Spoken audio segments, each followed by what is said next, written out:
نون league کو بھی آج ایک بات کہنا چاہتا ہوں, اور پیپلز پارٹی کو بھی, اور پی ڈی ایم کی پارٹیز کو بھی. دیکھیں یہ جو ہو رہا ہے نا, یہ یاد رکھیں کہ میں اس ملک کی اسٹیبلشمنٹ کو 27 سال سے میرا واسطہ پڑا ہے. آپ کو پتہ بھی نہیں چلے گا جب یہ بند کمرے میں پلان اے سے پلان بی پہ جائیں گے, آپ کو پتہ بھی نہیں چلے گا.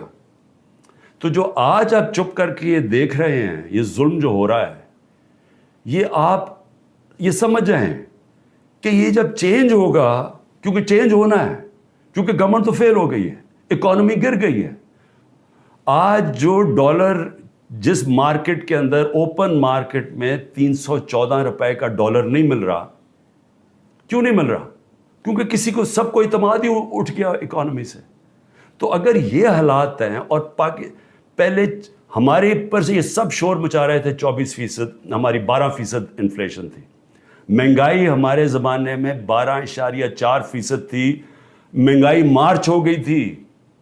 سارے ٹی وی شوز کے اوپر لوگوں کے پاس جاتے تھے, جی بتائیں کتنی مہنگائی ہے.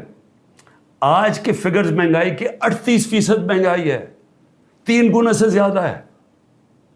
اور آج جو حالات ہیں لوگوں کے, نہ مہنگائی کنٹرول ہو رہی ہے, فیکٹریاں بند ہو رہی ہیں, بے روزگاری بڑھ رہی ہے. آگے انٹرنیشنل میڈیا کے لوگ, جو فائنانس کے لوگ ہیں, وہ سمجھ رہے ہیں کہ ڈیفالٹ کرنے جا رہا ہے پاکستان. ان حالات کے اندر یہ اگر آپ سمجھتے ہیں پی ڈی ایم والوں کہ آپ بڑی دیر بیٹھے رہیں گے یہاں, میں آپ کو یقین دلاتا ہوں کہ جب پلان بی بنے گا, ہو سکتا ہے آپ ادھر پھنس جائیں. جو آج ہمارے سے ہو رہا ہے, ہو سکتا ہے آپ سے بھی یہ ہو. اور یہ مجھے یہ کہنا کہ جی ہمارے زمانے میں یہ ہوا تھا, اس سے بڑا جھوٹ کوئی بول نہیں سکتا. مجھے یہ بتائیں کہ ہمارے زمانے میں کب یہ ہوا تھا؟ کتنے لوگوں کو تشدد کیا گیا جیل میں؟ کتنے گھر توڑ کے اندر گھس کے عورتوں کے سامنے اٹھا کے لے گئے, اگر وہ آدمی نہیں ملا تو ان کے رشتہ دار اٹھا کے لے گئے. کتنے گھروں میں ایسے ہوا تھا؟ مجھے یہ آج تک بتائیں کہ ہم نے کتنے دہشت گردی کے کیسز کیے تھے. مریم نواز نے جا کے جب پتھراؤ کروایا تھا نیب کے اوپر, کتنے دہشت گردی کے کیسز ہوئے تھے. کس کے اوپر اس طرح کے 150 کیسز کیے گئے جو میرے پہ 4 کیسز میرے اوپر کیے گئے ہیں, کرمنل کیسز, جب میں نظر بند تھا 4 دن وہاں نیب جیل میں. تو جس طرح کی یہ آپ حرکتیں کر رہے ہیں, اور یہ ہونے دے رہے ہیں حرکتیں, اور یہ کہہ کہ جی ہمارے زمانے میں یہ ہوتا تھا, یہ سمجھ جائیں کہ یہ بڑی جلدی چینج ہو سکتا ہے. یہ ابھی آپ بڑے خوش ہیں کہ جی تحریک انصاف, اس لیے نہیں کہ ہم نے آپ سے کوئی ظلم کیا تھا. میں پھر سے ریپیٹ کرتا ہوں, 95% کرپشن کے کیسز اب پہلے آپ کے زمانے میں بنے ہوئے تھے. اسحاق ڈار آپ کے زمانے میں بھاگا, نواز شریف کے بیٹے آپ کے زمانے میں بھاگے. یہ جو کیسز بنائے ہوئے تھے یہ سارے آپ کے زمانے میں ہوئے ہیں. صرف پھر سے شہباز شریف کے جو 16 ارب کا ایف آئی کا کیس تھا, اور جو نیب کا کیس تھا, وہ ہمارے زمانے میں بنا 8 ارب کا. اور وہ میں آج بھی کہتا ہوں کہ اس سے کلیئر کٹ کیس ہے ہی کوئی نہیں. زمین کے قبضے جو چھڑوائے تھے وہ سارا لینڈ ریکارڈز کے دیکھ کے چھڑوائے تھے. ایک مجھے ادارہ, نہ پولیس آفیسر, کوئی آئی جی, کوئی مجھے آج ایف آئی اے کا آدمی مجھے ایک کہہ دے کہ میں نے کسی کے اوپر کہا کہ انتقامی کارروائی کرو, ایک مجھے بتا دے. کوئی مجھے بتائے جتنی ہم نے بھرتیاں کی ہیں وہ ساری میرٹ کے اوپر کی تھی. کتنے عمران خان کے رشتہ داروں کو امپورٹنٹ جگہوں پہ بیٹھے تھے. اور پھر میڈیا, ذرا میں میڈیا کے اوپر آ جاؤں, کیونکہ میڈیا میں ہمیں بڑی مار پڑی تھی سارا وقت. وہ گورنمنٹ, جس گورنمنٹ نے اس ملک کے اندر کرونا, دنیا مانتی تھی کہ کرونا کا سب سے زیادہ ڈیل اس کے ساتھ اس کو سنبھالا, دنیا مانتی تھی. ہندوستان میں حالات دیکھ لیتے ارد گرد, ایران میں حالات دیکھتے جو ہمارے 2 نیبرز تھے, اور پاکستان میں حالات دیکھتے.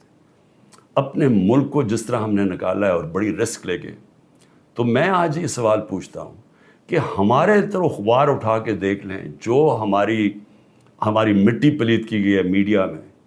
اور ایک کیس ڈال دیجیے رانا ثناء اللہ کے اوپر, وہ ڈرگز کا کیس تھا. رانا ثناء اللہ کا اے این ایف نے کیس کیا تھا, جن کے اوپر ایک میجر جنرل صاحب بیٹھے ہوئے تھے.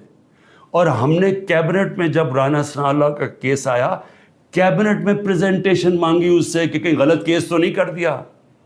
اور انہوں نے ایک ایک فریم بائی فریم بتایا کہ یہ کیسے یہ رانا ثناءاللہ پکڑا گیا تھا منشیات میں نے تو کسی کو نہیں کہا، نہ میری کیبنٹ نے کسی کو کہا. تو اس لیے یہ کہنا کہ آپ کے زمانے میں بھی کچھ تھا، ہمارے زمانے میں کچھ نہیں تھا. اور میں آج آپ کو آگے بھی بتا دوں کہ الیکشن جب ہوں گے، یہ میری آج پیشن گوئی مان لیں، جو مرضی کر لیں آپ، جتنا تحریک انصاف نے انشاءاللہ. تو جب ہم آئیں گے، میں آج آپ کو انشاءاللہ ہم جب آئیں گے، میں آپ کو ابھی بھی یہ کہتا ہوں، میرے سے جو کیا ہے میں تو ان کو معاف کر دوں گا.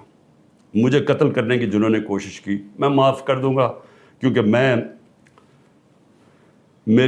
جو امتی ہوں وہ نبی صلی اللہ علیہ وسلم کا ہوں، اور انہوں نے اپنی ذات کے اوپر ہمیشہ معاف کر دیتے تھے. تو میری ذات کے اوپر جو بھی چیز ہے میں معاف کر دوں گا. جو میرے گھر میں ہوا، میری بیوی اکیلی گھر میں، جس طرح گھر میرا توڑا گیا باہر سے، جس طرح اٹھا کے لے گئے، مارا لوگوں کو میرے گھر میں آ کے، میرے گھر کے اوپر جو حملے کیے گئے، جب میں تو معاف کر دوں گا. لیکن مجھے بتائیں کہ جن لوگوں کے اوپر اس وقت تشدد ہوا ہے اور ہو رہا ہے، وہ جب نکلیں گے، یا جو اعظم سواتی سے ہوا، یا جو شہباز گل سے ہوا، تو کیا وہ معاف کریں گے؟ کیا یہ جو عمران ریاض کو اٹھایا، یا جو ارشد شریف، یہ جس طرح اس کی کیا فیملی معاف کرے گی؟ کیا یہ جو ورکرز جب نکلیں گے، جن کو جانوروں کی طرح رکھا گیا ہے،